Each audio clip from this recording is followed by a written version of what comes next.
Ya, Bismillahirrahmanirrahim. Assalamualaikum warahmatullahi wabarakatuh. Alhamdulillahirrabbilalamin. Sore hari ini kita bisa bertemu kembali teman-teman, meskipun di rumah saya ya, di rumah saya di Kabupaten Kuningan ya, khususnya di wilayah Cilimus. Saya di Kecamatan Cilimus dan sekitarnya sekarang sedang mendung ya teman-teman, dan mungkin kemarin juga hujan, dan sekarang sepertinya juga akan turun hujan ya, tetapi tidak menyurutkan ya semangat teman-teman, semangat saya untuk bisa uh, lepas ya, bisa keluar dari sensasi baik secara fisik maupun secara psikologis akibat dari asam lambung. Ya, mendung-mendung gini sepertinya enaknya kita uh, tanya jawab saja ya teman-teman. Terutama saya tergabung nih teman-teman ya, saya gabung di grup komunitas Facebook ya, di Facebook, di media sosial Facebook itu ada komunitas yang berhubungan dengan asam lambung ya. Jadi teman-teman di sana pasti adalah penyintas asam lambung, pengidap asam lambung maupun orang yang memang sudah sembuh ya. Jadi di grup ini teman-teman bisa berbagi ilmu ya, berbagi ilmu, dan ini kalau menurut saya sangat bermanfaat sekali bagi kita ya, terutama penderita asam lambung, karena di sana dapat banyak informasi dari orang-orang yang memang juga sedang berjuang ya, sedang berjuang untuk lepas ya, bebas dan sembuh dari penyakit asam lambung. Tetapi yang perlu teman-teman ketahui ya, teman-teman pikirkan juga, ketika teman-teman tergabung ke dalam grup yang seperti ini ya, atau masuk ke dalam grup yang seperti ini, teman-teman juga tetap harus punya pemikiran bahwasanya informasi yang didapatkan itu jangan sampai langsung ditelan ya, jangan sampai langsung diambil secara mentah-mentah, tetapi harus tetap diolah lagi, dalam artian harus tetap teman-teman pikirkan, cari sumber kebenarannya, dan yang paling penting adalah jangan sampai ketika teman-teman tergabung ke grup yang seperti ini membuat teman-teman malah semakin cemas ya, semakin gelisah, malah semakin takut terkait asam lambung ini atau sensasi-sensasi yang dikeluhkan. Ya, tujuan pembentukan grup yang seperti ini sebenarnya bagus ya. Bagus dalam artian adalah kita bisa mengetahui keluhan-keluhan teman-teman kita yang sedang berjuang juga untuk penyakit asam lambung ini.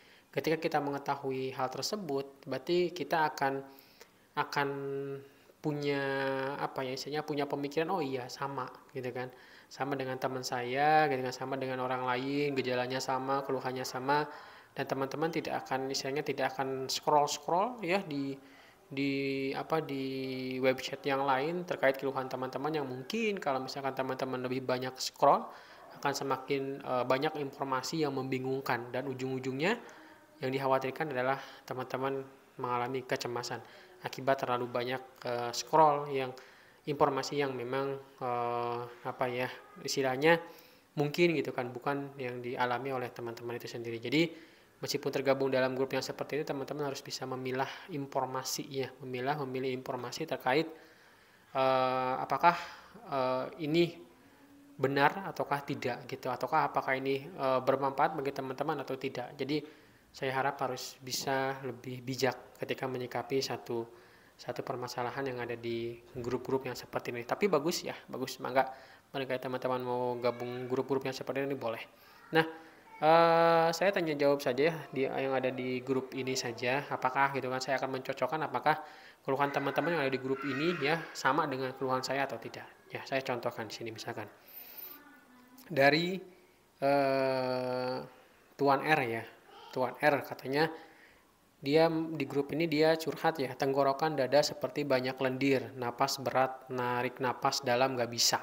Nah, Tuan R ini mengalami kondisi yang seperti itu. Jadi banyak lendir katanya, tenggorokannya, napasnya berat, narik napas pun gak bisa. Nah itu sama kayak saya, gitu.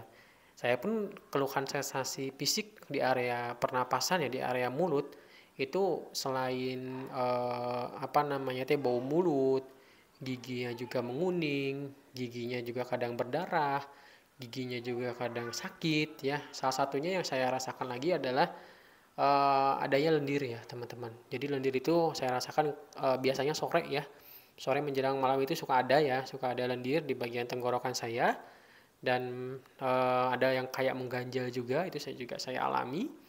Tetapi pada prinsipnya jangan terlalu dikhawatirkan, jangan terlalu ditakutkan, karena itu adalah hal yang wajar ya, hal yang wajar. Dan solusinya biasanya saya minum air hangat teman-teman, air hangat yang banyak ya, minimal 8 gelas itu per hari, itu harus harus masuk air hangat itu.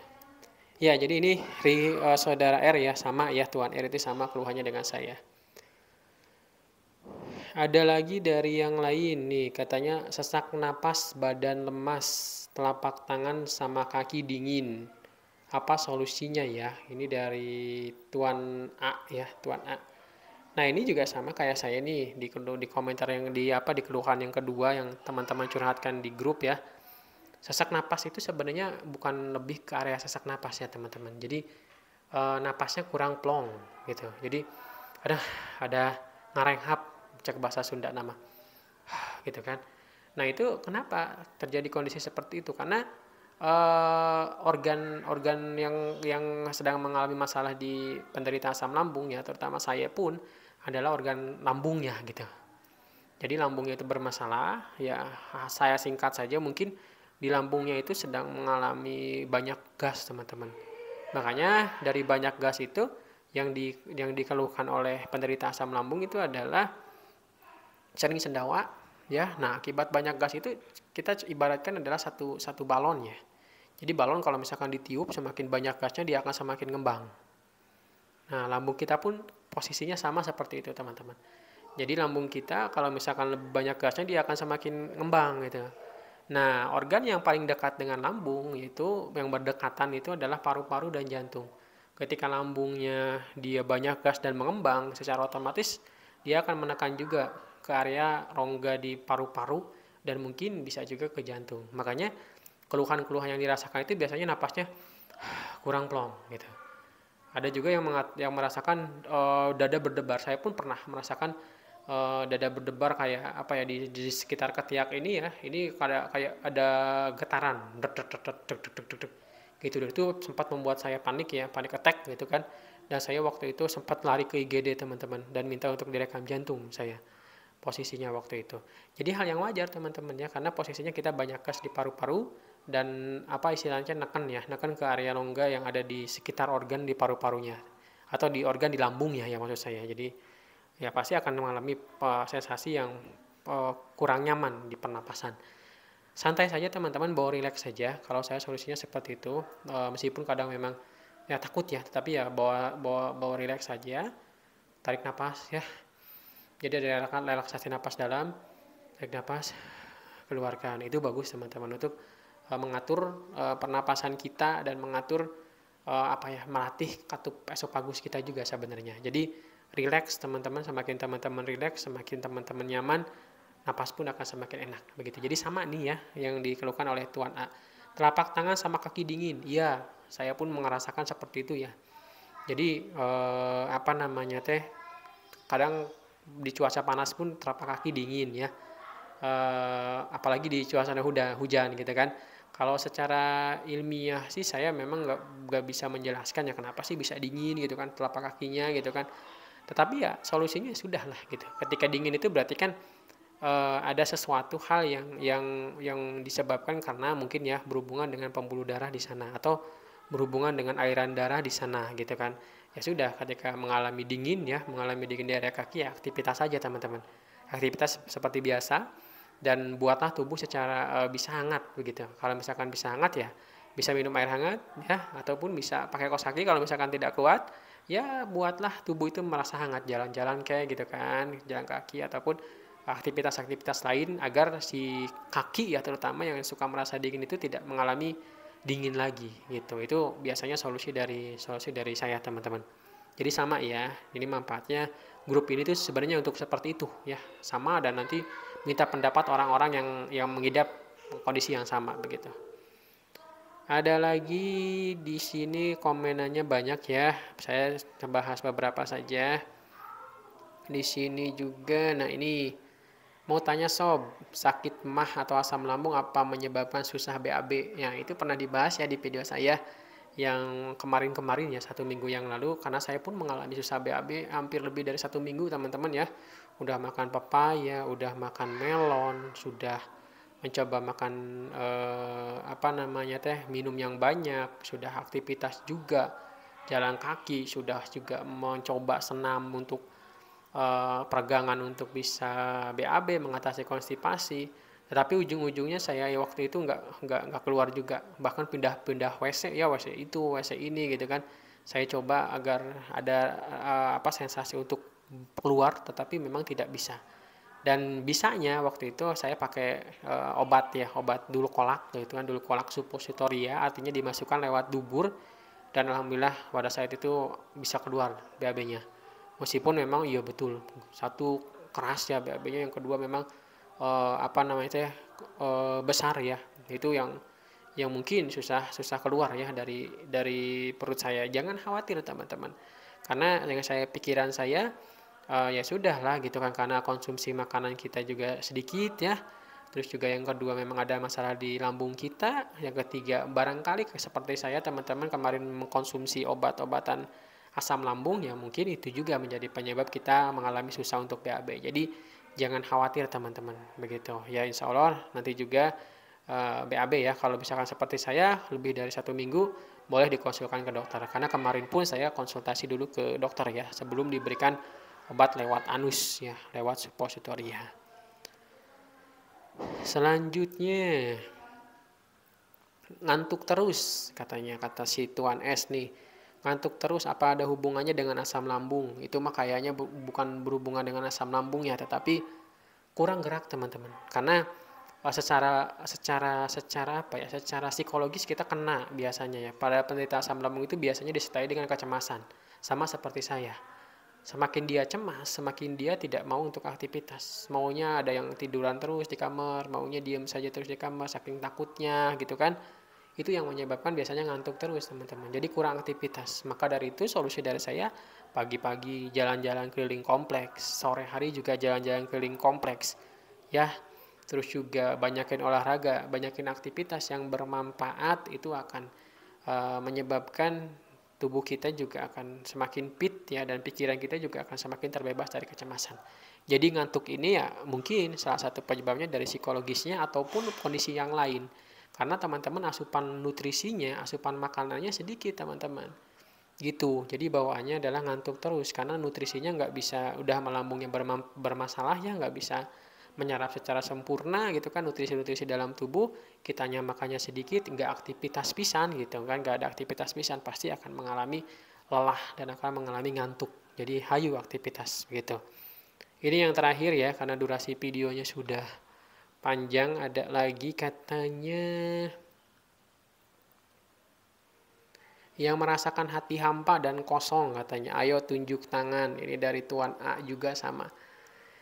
Ya, itu ya yang dirasakan oleh para penderita asam lambung sebenarnya teman-teman ya. Karena selalu disertai dengan masalah pikiran ya, selalu disertai dengan masalah kecemasan. Saya pernah mengatakan bahwa lambung dengan pikiran itu ibarat saudara kembar ya. Jadi kalau misalkan lambungnya ada masalah, kemungkinan besar juga yang namanya pikiran akan ada masalah, ataupun kalau pikirannya ada masalah, lambung juga akan bermasalah. Begitu. Jadi kalau dikatakan kata si Tuan A tadi adalah pikirannya kosong, ya saya pun kemarin merasakan hampir seperti itu. Jadi seperti bukan berada di dunia asli saya, begitu. Jadi kayak ada di dunia lain sepertinya, gitu kan? Ada di dunia lain. Ini pikiran-pikiran yang aneh-aneh itu biasanya muncul di sana. Dan itu awal mula dari teman-teman mengalami yang namanya kecemasan, teman-teman. Gitu. Jadi sudah merasa, ini kan, ini kok keluhannya ada ini gitu kan. Saya mengalami keluhan seperti itu. Udah langsung cemas, pikirannya langsung kemana-mana. Biasanya seperti itu. Muncul dulu dari aktivitas, dari gejala fisik, baru muncul dari kecemasannya langsung muncul. Bisa juga kecemasan dulu nih, cemas. Teman-teman sedang ada di ruangan sana, misalkannya sedang ada di luar rumah, tiba-tiba cemas gitu kan, langsung muncul gejala fisik gitu. Tapi biasanya saya paling sering adalah gejala fisik dulu muncul, langsung mikir ngawang-ngawang kemana-mana begitu. Nah, betul ya. Tetapi saya pernah waktu itu ketemu dengan pemuka agama ya, pemuka agama, dan banyak curhat dengan beliau gitu kan. Enak sekali gitu kan ketika kita mengalami masalah pikiran, curhatnya adalah dengan pemuka agama ya, dengan ustadz gitu kan, enak sekali. Dan yang paling penting sih sebenarnya katanya kembalikan dulu jati diri kita seperti dulu-dulu gitu.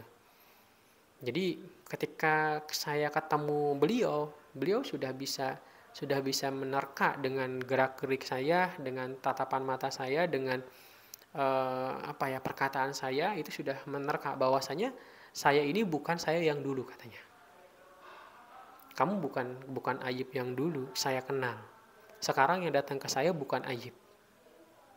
Dia mengatakan seperti itu. Dan saya berpikir bahwasanya oh iya, karena saya terlalu sering untuk memikirkan hal-hal yang jauh ke sana gitu. Sehingga pikiran saya terkadang kosong teman-teman kemarin. Kata beliau, kalau misalkan kamu ingin sembuh dari penyakit asam lambung ataupun pikiran, kembalikan dulu jati diri atau kembalikan dulu Ayib yang dulu. Kalau Ayib yang dulu sudah masuk, balik lagi, kamu dapatin lagi, kamu akan sembuh. Dalam artian di sana adalah kita balik dulu nih ke keadaan yang dulu kita. Dalam artian keadaan dulu kita tuh semangatnya ada. Sebelum sakit pasti semangat terus kan. Kerja semangat, makan juga selalu bersemangat, apapun juga kita punya motivasi yang tinggi. Setelah kita sakit bukannya malah semangat, tetapi biasanya malah down teman-teman. Terlalu banyak yang dikeluhkan, begitu. Balikin lagi katanya, balikin lagi ke Ayib yang dulu, Ayib yang bersemangat, yang selalu siap apapun yang terjadi. Pokoknya balikin dulu Ayib yang dulu katanya. Kalau misalkan nama saya kan Ayib ya, kalau Ayib yang dulu sudah kembali ke dalam dirimu, gitu kan, kamu sudah kembali lagi ke dalam dirimu yang dulu, kesembuhan insya Allah akan gampang begitu. Jadi bagi teman-teman yang hatinya masih kosong, coba untuk mendapatkan lagi suasana teman-teman yang dulu. Kalau teman-teman dulu periang, jadilah periang lagi teman-teman, meskipun sulit. Kalau teman-teman dulu selalu bersemangat hal apapun, coba balik lagi ke masa-masa itu teman-teman. Banyak cara. Salah satunya mungkin dukungan motivasi di dalam diri kita, motivasi keluarga, bagaimana kita juga lebih mendekatkan diri kepada agama, sholatnya bagus, ngajinya juga jangan sampai dilewatkan, baca Al-Qur'annya jangan sampai dilewatkan, zikirnya kita juga harus bagus, ya, itu yang bisa mengembalikan semangat kita. Karena banyaknya di grup-grup yang seperti itu adalah grup seperti ini ya banyaknya adalah ngeluh teman-teman. Mengeluh tentang sakitnya. Ngeluh boleh, tapi jangan sampai jatuh ke dalam hal yang membuat teman-teman jauh lebih tidak bisa mengontrol keluhan itu. Ngeluh mangga, tetapi keluhan itu harus berbalik menjadi motivasi teman-teman. Begitu. Makanya saya sering mengatakan bahwa sakit ini adalah satu momen di mana teman-teman akan jauh lebih baik lagi dibandingkan pada saat teman-teman dulu sehat teman-teman. Iya, memikirkan tubuh ya kan, tubuh kita. Oh iya, dulu mah makannya saya sembarangan, sekarang saya akan coba makan lebih baik lagi memakannya. Pola makannya diatur, jenis makanannya diatur, frekuensinya diatur, porsinya diatur. Sekarang, oh iya dulu saya jarang untuk baca Al-Quran nih gitu kan, karena sibuk untuk kerja, untuk mikirin hal-hal yang di luar agama. Sekarang ketika sakit, sholatnya rajin, sholat wajibnya oke, sholat sunnahnya oke, zikirnya bagus, ngajinya bagus. Oh dulu pada saat saya sakit, sebelum sakit saya sering marah-marah, misalkan sering ngambek dan yang sekarang setelah sakit teman-teman akan lebih baik lagi dari itu. Jadi ada hikmah di balik sakit teman-teman, begitu. Dan teman-teman sendiri yang nanti akan menemukan kliknya. Oh iya, saya merasa enak nih seperti ini. Oh iya, makanan ini akan cocok menurut saya nih. Oh iya, dengan zikir saya akan lebih tenang nih. Oh iya, sholat saya akan lebih tenang. Jadi hal-hal positifnya teman-teman akan dapat ketika teman-teman sudah menyadari hal itu teman-teman. Jadi coba teman-teman balik lagi ke teman-teman yang dulu, bahkan yang lebih bagusnya adalah lebih baik dibandingkan dengan teman-teman pada saat waktu sebelum sebelum sakit. Begitu. Ya, itu beberapa pertanyaan yang ada di grup ya. Ini mohon maaf tadi saya bacakan pertanyaan-pertanyaan itu, dan mudah-mudahan ketika saya coba untuk sharing itu, mudah-mudahan ini juga bisa bermanfaat bagi teman-teman di luar sana yang menderita penyakit yang sama. Bismillah kita akan sembuh, bismillah kita akan sehat, bismillah kita akan kembali lagi menjadi yang jauh lebih baik lagi. Kalau misalkan ini video bermanfaat, boleh komen, boleh subscribe ya. Subscribe, mohon bantuannya untuk subscribe, like, maupun nanti di share ya. Dan komen-komen, nggak masalah ya, komen-komen di video saya. Dan mudah-mudahan ini bisa menjadikan manfaat bagi kita semua. Ya, akhir kata dari saya, bila taufiq wal hidayah. Assalamualaikum warahmatullahi wabarakatuh.